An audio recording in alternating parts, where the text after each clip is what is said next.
Hello दोस्तों, investing idea channel में आपका बहुत बहुत स्वागत है। दोस्तों, दिसंबर के महीने में एफएल इंडिया पर मैंने एक वीडियो बनाया था और उसमें एफएल इंडिया का मैंने डिटेल्ड एनालिसिस किया था। उस समय एफएल इंडिया का स्टॉक प्राइस 4000 को क्रॉस किया था और मैंने उस वीडियो में एनालिसिस करके बताया था कि ये 5000 का भी फिगर जल्द ही क्रॉस करेगी, बस Q3 के रिजल्ट का इंतजार करना होगा। और वैसा ही देखने को मिला। Q3 के रिजल्ट आते ही स्टॉक में ज़बरदस्त रैली देखने को मिली और स्टॉक का प्राइस 11 फरवरी को 5000 का आंकड़ा क्रॉस कर लिया। ये देखिए, मैं आपको दिखाता हूँ एफएल इंडिया का वीडियो जो मैंने उसमें बनाया था। अगर आपने इसे नहीं देखा है तो आप जाकर इसे देख सकते हैं। मैं इसका लिंक इस वीडियो के एंड में डाल दूंगा। उस समय भी मैंने बताया था कि इस स्टॉक में ज़बरदस्त ग्रोथ पोटेंशियल है, बट कई लोगों ने उसे शायद नज़रअंदाज कर दिया होगा। और मैं अभी भी कह रहा हूँ, जबकि ये 5000 का फिगर क्रॉस कर चुकी है, कि इसमें अभी बहुत ग्रोथ पोटेंशियल है। ये एप्पल इंडिया नहीं बल्कि अपने देश का एप्पल इंडिया है, जो कि एप्पल के स्टॉक की ही तरह इन्वेस्टर्स के वेल्थ को कई गुना कर सकती है। और मैं आपको इस वीडियो में बताऊंगा कि मैं ऐसा क्यों कर रहा हूँ। मैं फिर से कोई डिटेल एनालिसिस तो नहीं करने वाला हूँ, लेकिन जो कुछ इंपॉर्टेंट पॉइंट्स है जिससे हमें लगता है कि ये क्यों और आगे जा सकती है, वो मैं ज़रूर बताऊँगा आपको इस वीडियो में। लेकिन उसके पहले मैं चाहता हूँ कि अगर आप मेरे चैनल पर नए हैं या अगर अभी तक आपने मेरे चैनल को सब्सक्राइब नहीं किया है, तो प्लीज़ मेरे चैनल को सब्सक्राइब कर लें और बेल आइकन को प्रेस कर लें, ताकि ऐसी इन्वेस्टमेंट और शेयर मार्केट रिलेटेड सारी इन्फॉर्मेशन आप तक पहुंच सके मेरे वीडियो के ज़रिए। तो चलिए अब हम एफएल इंडिया पर चर्चा शुरू करते हैं। तो दोस्तों, ये एफएल इंडिया जो है, जो इनका प्राइस चल रहा है अभी फ़िलहाल जो चल रहा है 12 फरवरी को, आप देख रहे हैं जो प्राइस चल रहा है 5347। एंड आप देखोगे तो ये 5347 इनका 52 वीक का हाई भी है, जो कि उन्होंने बनाया है 12 फरवरी को।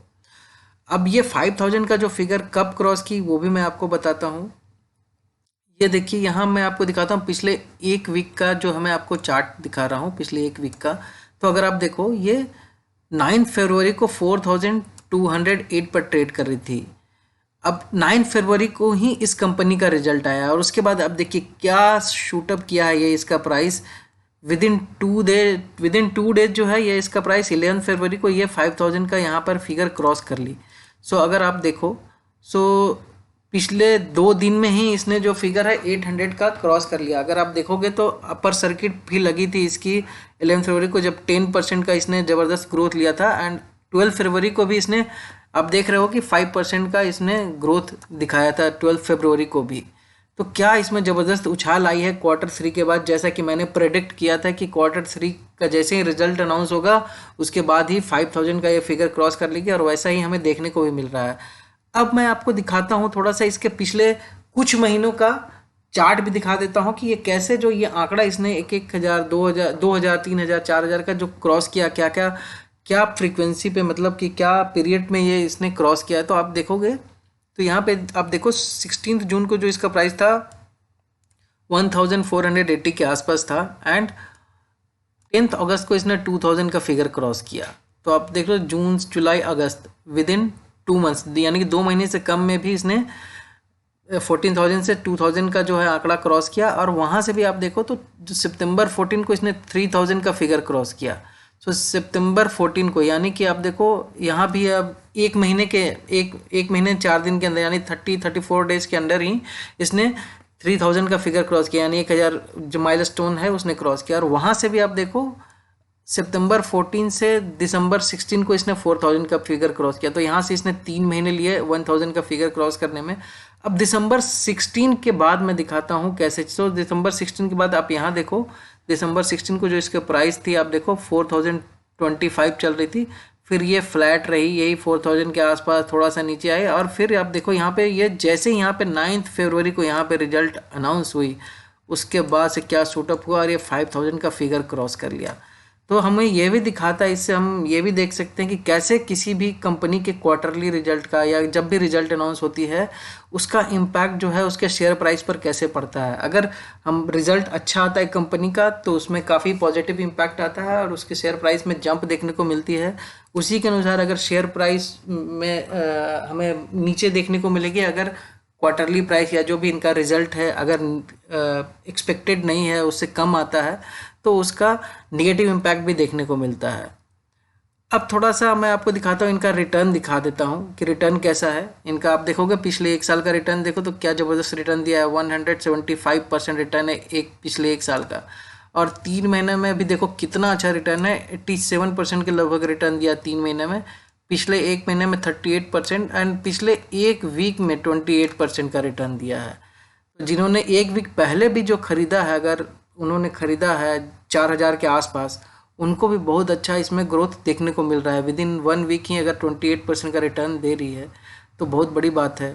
आप किसी भी कौन सी इंस्ट्रूमेंट में आप पैसा लगाओगे इन्वेस्टमेंट इंस्ट्रूमेंट में तो आपको इतना अच्छा रिजल्ट देगा। तो ये है शेयर मार्केट का पावर कि इसमें रिस्क तो है, लेकिन रिस्क के साथ साथ आपको, अगर आपने सही ढंग से स्टॉक का सिलेक्शन किया है तो आपको बहुत अच्छा रिटर्न, ज़बरदस्त रिटर्न देखने को मिल सकता है इक्विटी मार्केट में।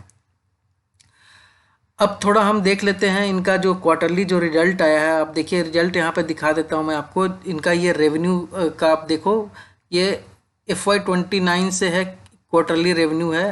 और ये Q3 का जो हाल में जो रेवेन्यू अनाउंस हुई, तो आप देखोगे एक ट्रेंड क्या ग्रोथ देखने को मिल रही है इसमें, कि आप देखो तो ग्रोथ पाथ ही दिख रहा है। ये देखिए यहाँ, ये जो आपको यहाँ पे लाइन दिख रही है, अब देखो 544, ये जो है मिलियन में है, 544 मिलियन Q1 2019 में थी। एंड ये आप देखो Q3 2021 में ये 1505 मिलियन पहुंच गई, ये जो फिगर है। सो आप देखो लगातार इसमें ग्रोथ ही देखने को मिल रही है आपको।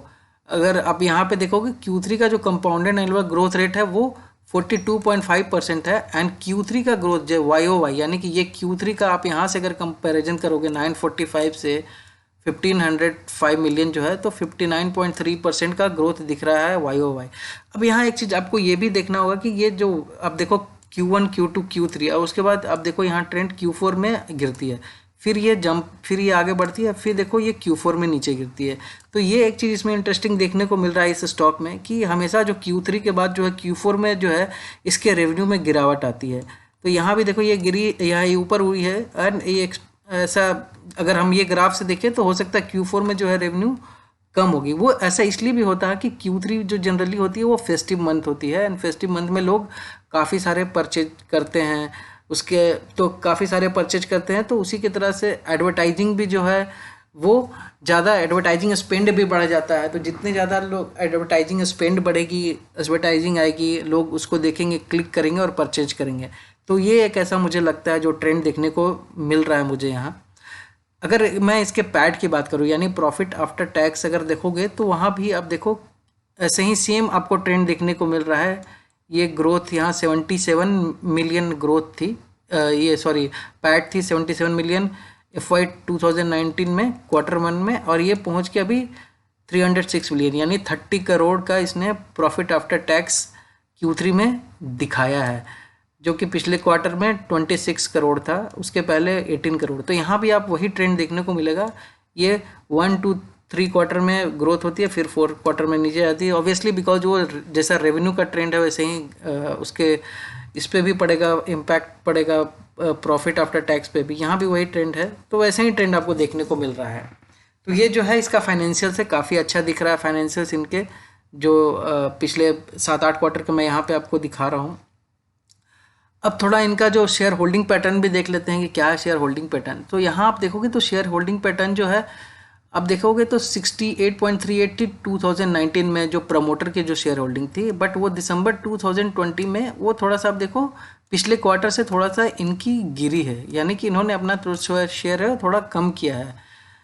बट यही चीज़ अगर आप देखो, अगर फिर भी अगर कहा जाए तो ये भी काफ़ी अच्छी, बहुत अच्छी है। प्रमोटर का जो शेयर है 64%, ये कम शेयर नहीं माना जाएगा, कम परसेंटेज। अगर आप फॉरेन इंस्टीट्यूशनल इन्वेस्टर्स का देखो तो क्या ज़बरदस्त ग्रोथ देखने को मिल रहा है। इसमें कितने पैसे लगाए हैं, 8.37% से 14.85% हो गई है सितंबर, यानी एक क्वार्टर में करीब करीब 6% का जंप लिया है FII ने। तो काफ़ी पैसे लगाए हैं। अभी हाल में देखने को भी मिला है कि इंडियन स्टॉक मार्केट में फॉरेन इंस्टीट्यूशनल इन्वेस्टर्स ने काफ़ी पैसे इन्वेस्ट किए हैं, बिकॉज उन्हें लगता है कि इंडियन जो स्टॉक मार्केट, इंडियन मार्केट काफ़ी इमर्जिंग मार्केट है एंड डेवलपिंग मार्केट है, तो इसमें ग्रोथ पोटेंशियल ज़्यादा है। और उसमें उन्होंने कुछ बहुत ही सिलेक्टेड स्टॉक्स में ही लगाए हैं। तो उसमें अगर ये एफएल इंडिया भी एक स्टॉक्स है, बिकॉज उन्हें लगता है कि ये ग्रोथ, ये स्टॉक में काफ़ी ग्रोथ पोटेंशियल है। तो अगर किसी भी स्टॉक में अगर फॉरेन इंस्टीट्यूशनल इन्वेस्टर्स के पैसे लगते हैं तो उसका जो है मार्केट में जो सेंटीमेंट बनता है काफ़ी स्ट्रांग बनता है। आप किसी भी कंपनी को उठाकर देख लीजिए जिसमें भी अगर एफआईआई का इन्वेस्टमेंट ज़्यादा है तो उसमें ग्रोथ भी वैसा ही आपको देखने को मिलेगा। तो ये बहुत बड़ा स्ट्रांग पॉइंट है। हालांकि डीआईआई का इन्वेस्टमेंट यानी जो हमारे इंस्टीट्यूशनल इन्वेस्टर है, डायरेक्ट इंस्टीट्यूशनल इन्वेस्टर्स जो हैं उनमें थोड़ा सा आपको गिरावट देखने को मिल रही है 10.33 से 8.49। यानी कि जो इंस्टीट्यूशनल इन्वेस्टर जो हैं म्यूचुअल फंड स्कीम्स जो पैसे लगाते हैं उन्होंने अपना जो है शेयर इसमें से निकाला है। एंड जो पब्लिक की होल्डिंग है वो भी स्लाइटली गिरी है। तो आप देखोगे तो मेजर पोर्शन जो है एफआईआई ने इसको कवर किया है। सो मेजर इसमें जो इन्वेस्टमेंट एफआईआई का भी काफ़ी बढ़ा है पिछले एक क्वार्टर में। तो बड़ा स्ट्रॉन्ग पॉइंट है ये हालांकि एफआईआई का इन्वेस्टमेंट। अब दोस्तों हमने एफएल इंडिया के फाइनेंशियल परफॉर्मेंस, इसका पिछले एक साल का रिटर्न और शेयर होल्डिंग पैटर्न देख लिया। अब इस स्टॉक के जो पॉजिटिव एस्पेक्ट्स हैं उसको भी हम देख लेते हैं। तो पहला जो मुझे काफ़ी स्ट्रॉन्ग पॉइंट जो अभी स्टॉक का दिख रहा है वो है इसका स्ट्रॉन्ग रेवेन्यू ग्रोथ। जैसा मैंने अभी दिखाया कि कितना अच्छा फाइनेंशियल रिजल्ट था Q3 का इस कंपनी का। इसने एनालिस्ट के जो जितने भी एनालिस्ट थे उनके एस्टीमेट्स को भी बीट किया जो इनका रिजल्ट आया। YOY करीब अगर दिखाया तो 60% का रेवेन्यू ग्रोथ दिखा है Q3 में, अगर पिछले क्वार्टर से कंपेयर किया जाए तो इसका काफ़ी पॉजिटिव इम्पैक्ट जो है इसके शेयर प्राइस पर पड़ा। और जो मैंने आपको दिखाया कि कैसे इसमें ज़बरदस्त रैली देखने को मिली Q3 रिजल्ट के बाद। तो ये बड़ा ही इम्पॉर्टेंट एंड स्ट्रॉन्ग पॉइंट है कि पॉजिटिव है कंपनी के पॉइंट ऑफ व्यू से। सेकंड है कैश कन्वर्जन कंपनी का काफ़ी अच्छा रहा है। अगर देखा जाए, अगर बात करें Q3 की तो कॉस्ट पर कन्वर्टेड यूज़र यानी कि CPCU बिजनेस में 46.4% की YOY ग्रोथ हुई, जबकि non cost per converted user के रेवेन्यू में 136% की YOY ग्रोथ हुई है। ये CPCU और नॉन CPCU कस्टमर कैटेगरी हैं कंपनी के, जहाँ से कंपनी को रेवेन्यू जनरेट होती है। तो ये कंपनी के लिए काफ़ी अच्छा रहा है और आगे भी कंपनी का एक्सपेक्टेशन है कि ये जो है ग्रोथ जो है उसमें काफ़ी अच्छी रहेगी आगे आने वाले क्वार्टर में, क्योंकि लोग जो है काफ़ी डिजिटली ट्रांजैक्ट कर रहे हैं और लोगों का इंक्लिनेशन जो है वो डिजिटली काफ़ी बढ़ रहा है। थर्ड, कंपनी के ऐड का जो अभी तक कन्वर्जन रहा है FY20 के 9 महीनों में वो है 75 मिलियन के लगभग। और जिस तरह से मोबाइल का डोमिनेंस बढ़ रहा है और एडवर्टाइजिंग एजेंसी काफ़ी बड़ा शेयर अपने बजट का मोबाइल ऐड को अलॉट कर रही है, और जिस तरह से लोगों का ऑनलाइन पेनिट्रेशन बढ़ा है, ऑनलाइन ट्रांजेक्शन बढ़ा है, कंपनी को उम्मीद है कि बहुत जल्द इसका कन्वर्जन जो है वो 100 मिलियन को क्रॉस कर जाएगा। कन्वर्जन यानी कि ऐड देखकर जब लोग उस पर क्लिक करके कोई प्रोडक्ट या सर्विस लेते हैं तो उसको हम कन्वर्जन बोलते हैं, जिससे इसे रेवेन्यू जनरेट होती है, मिलती है इनको। फोर्थ है, कंपनी ने अभी तक पिछले 9 महीनों में 76 करोड़ के लगभग नेट प्रॉफिट बनाया है और कंपनी उम्मीद कर रही है कि FY21 में इसका नेट प्रॉफिट 100 करोड़ को क्रॉस कर जाएगा, जो कि एक छोटी सी कंपनी के लिए बहुत बड़ी लैंडमार्क होगी। अब एफएल इंडिया जो कि एक छोटी कंपनी है उसके लिए एक साल में 100 करोड़ का प्रॉफिट करना बहुत बड़ी बात होगी। एंड इसका पॉजिटिव इम्पैक्ट इसके स्टॉक प्राइस पर देखने को भी ज़रूर मिलेगा। अब ये जो थे ये कुछ पॉजिटिव्स थे कंपनी के, लेकिन अब सवाल उठता है कि कंपनी अपने ग्रोथ के मोमेंटम को कंटिन्यू कैसे रखेगी। तो उसका जवाब है कंपनी का business strategy and business model, जो मैं आपको पॉइंट टू पॉइंट मैं यहाँ पर आपको बताता हूँ। कंपनी जो है इंडिया के अलावा दूसरे कंट्रीज में भी अपने बिजनेस को एक्सपैंड करने पर फोकस कर रही है, और सबसे बड़ी बात है कि कंपनी उसी कंट्रीज में फोकस कर रही है जहां उसे लगता है कि उसे श्योर शॉट जो है विन मिलेगी। फिलहाल company south east Asian countries, middle east Asian countries पर फोकस कर रही है, जो कि इंडिया की ही तरह ही इमर्जिंग मार्केट है, यानी कि वहाँ भी जो है कस्टमर का जो पेनिट्रेशन है मोबाइल पे अभी काफ़ी बढ़ रहा है। जो कंज्यूमर है काफ़ी ज़्यादा स्पेंड कर रहे हैं, टाइम स्पेंड कर रहे हैं मोबाइल में। इसके अलावा south Korea, Russia, Japan and south Africa में भी अपने बिजनेस को जो है वो कंपनी एक्सपेंड कर रही है। सेकंड है कि अगर देखा जाए इंटरनेशनल मार्केट के अलावा कंपनी जो है इंडिया में भी इमर्जिंग मार्केट जैसे B एंड C क्लास जो कैटेगरी की जो सिटीज़ होती है या रूरल एरिया जो होती है उनको भी टारगेट कर रही है, वैसे एरिया में भी टारगेट कर रही है। और इसने जो है इस मार्केट में अपने बिजनेस को पेनिट्रेट करने के लिए वर्नाक्यूलर लैंग्वेज या जिसे हम लोकल लैंग्वेज बोलते हैं उस पर काफ़ी फोकस किया है। जैसे अगर तमिलनाडु में रूरल एरियाज में लोगों को अगर ऐड आ रही है मोबाइल पर, तो वो जो ऐड आएगी वो तमिल में आएगी, वैसे ही अगर उड़ीसा में कोई अगर ऐड देख रहे हैं मोबाइल पे तो वो उड़िया लैंग्वेज में उनको दिखेगी, अगर कर्नाटका में देख रहे हैं तो कन्नड़ लैंग्वेज में दिखेगी। तो ये जो है इस तरह से वर्नाकुलर लैंग्वेज के थ्रू अगर हम कोई ऐड दिखाते हैं तो उसका जो है इंप्रेशन काफ़ी अच्छा गिरता है, लोगों को समझ में आता है, लोग काफ़ी कनेक्ट करते हैं। तो इससे जो है इनके बिजनेस कन्वर्जन के चांसेस और भी ज़्यादा बढ़ जाएंगे। थर्ड है कंपनी का जो बिजनेस मॉडल है वैल्यू बेस्ड प्राइसिंग, यानी ये अपने क्लाइंट से ऐड दिखाने के पैसे नहीं लेती है। कई सारे लोग होते हैं, जैसे हम देखने में आता है ना, हम जैसे टीवी पर ऐड देखते हैं कि ऐड आया, तो जो कंपनी जो है ऐड दिखाने के ही खाली पैसे देती है। बट इनके केस में क्या है, ये ऐड दिखाने के नहीं बल्कि जो एक्चुअल कन्वर्जन जो होता है उस पर रेवेन्यू लेती है कंपनी से। यानी कि अगर कंपनी का ऐड आया है, अगर उस पर क्लिक होकर कस्टमर ने कोई प्रोडक्ट या सर्विस नहीं लिया तो वो एफएल इंडिया जो है उस क्लाइंट से उसके पैसे नहीं लगी। अगर जब क्लिक करके कन्वर्ट होगी यानी सर्विस या प्रोडक्ट कस्टमर लेगी तभी जो है ये रेवेन्यू उस कंपनी से लेगी, जो कि क्लाइंट के हिसाब से बहुत ही फेवरेबल पॉइंट है। एंड क्लाइंट का कंपनी पर ट्रस्ट और डिपेंडेंसी इससे काफ़ी बढ़ जाती है। फोर्थ है कंपनी अपने टेक्निकल कैपेबिलिटीज़ को भी बढ़ाने पर काफ़ी फोकस कर रही है। इसने कई सारी कंपनी का एक्विजिशन किया है पिछले कुछ महीनों में, जैसे मीडिया मार्ट, ऐप नेक्स्ट, जिसने इसके रेवेन्यू में करीब करीब 24% का कंट्रीब्यूशन किया है अभी देखा जाए तो। इसके अलावा कंपनी ने इजराइल की एक company out of box experience technology platform को भी एक्वायर किया है हाल ही में, जो इसके वर्नाक्यूलर बेस्ड एड स्ट्रैटेजी है उसमें ये काफ़ी कारगर साबित होगी।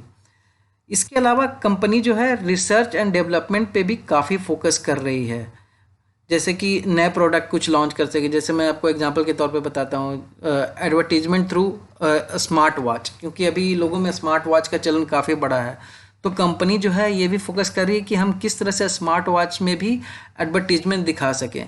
तो ये सब जो है नए नए डेवलपमेंट एंड रिसर्च कर रही है जिससे अपने बिजनेस मॉडल को और आगे ग्रो कर सके।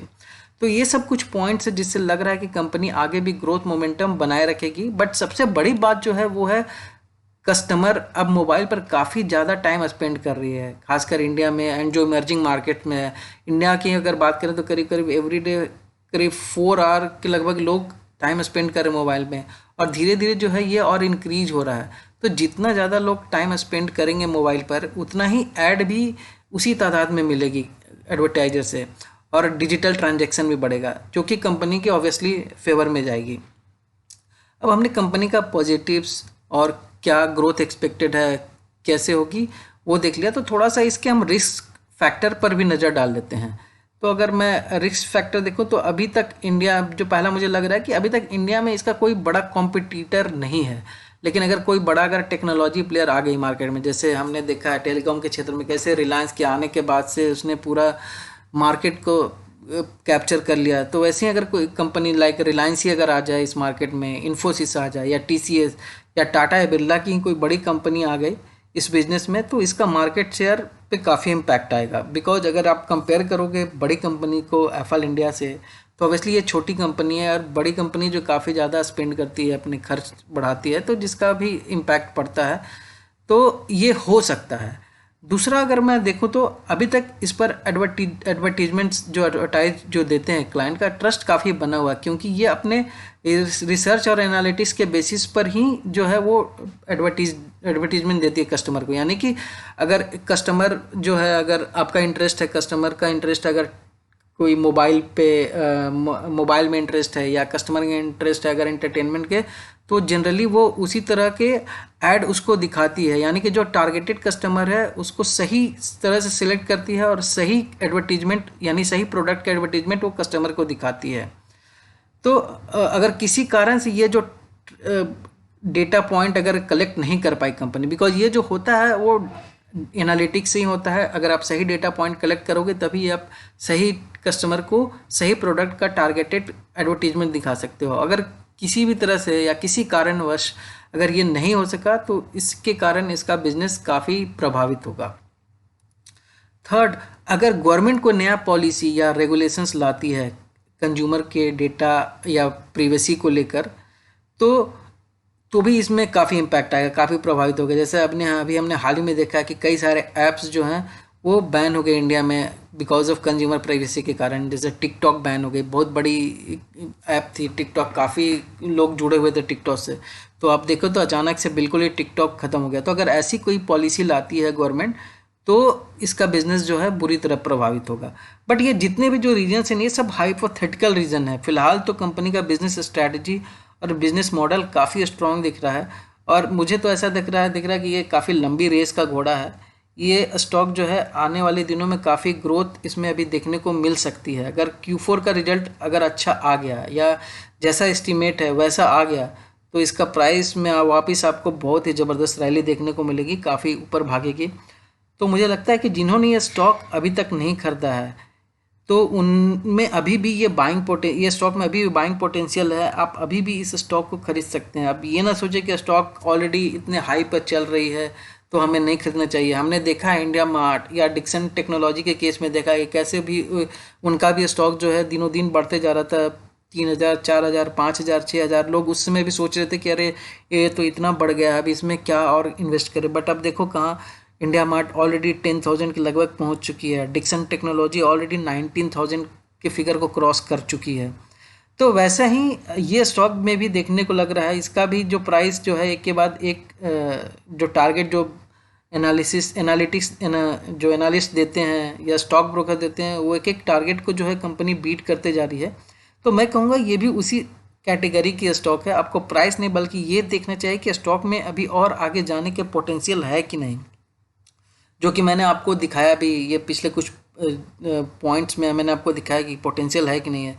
साथ ही साथ मैं ये भी कहना चाहूँगा कि जिनके पास ऑलरेडी इसका शेयर है, यानी अगर आपने खरीद कर रखा है पहले से आपके पोर्टफोलियो में है, तो आप बिल्कुल भी ये शेयर अभी मत बेचना, नहीं तो बहुत पछताओगे। ये अभी बहुत आगे जाएगी और हो सकता है कि अगले 1.5-2 साल में ये 10,000 का भी फिगर क्रॉस कर जाए। कुछ बोल नहीं सकते, ऐसा भी हो सकता है। तो जब तक इमरजेंसी ना हो आपका तब तक ये स्टॉक आप मत बेचना। तो दोस्तों मैं तो यही बोलूँगा कि अगर आपके पास है तो इसको होल्ड करके रखो, क्योंकि इसमें काफ़ी ग्रोथ पोटेंशियल है। अगर आपके पास अगर नहीं है तो आप इसको देख सकते हो खरीदने के लिए। तो दोस्तों इस वीडियो में इतना ही। उम्मीद करता हूँ कि आपको ये वीडियो अच्छा लगा होगा। तो अगर अच्छा लगा है तो एक लाइक कर दें अपने फ्रेंड्स एंड रिलेटिव्स के साथ भी ये वीडियो शेयर करें, ताकि उनको भी पता चले इस स्टॉक के बारे में। एंड आपको कैसा लगा ये वीडियो, इसका एनालिसिस कैसा लगा, आप जाकर कमेंट सेक्शन में जाकर फीडबैक भी दे सकते हैं। और अगर अभी तक आपने मेरे चैनल को सब्सक्राइब नहीं किया है तो प्लीज़ मेरे चैनल को सब्सक्राइब कर लें, ताकि ऐसी सारी इन्फॉर्मेशन आप तक मेरे वीडियो के ज़रिए पहुंच सके। तो चलिए अब वीडियो क्लोज़ करते हैं, फिर मिलेंगे आपसे एक नए वीडियो के साथ। तब तक के लिए goodbye and take care. Thanks.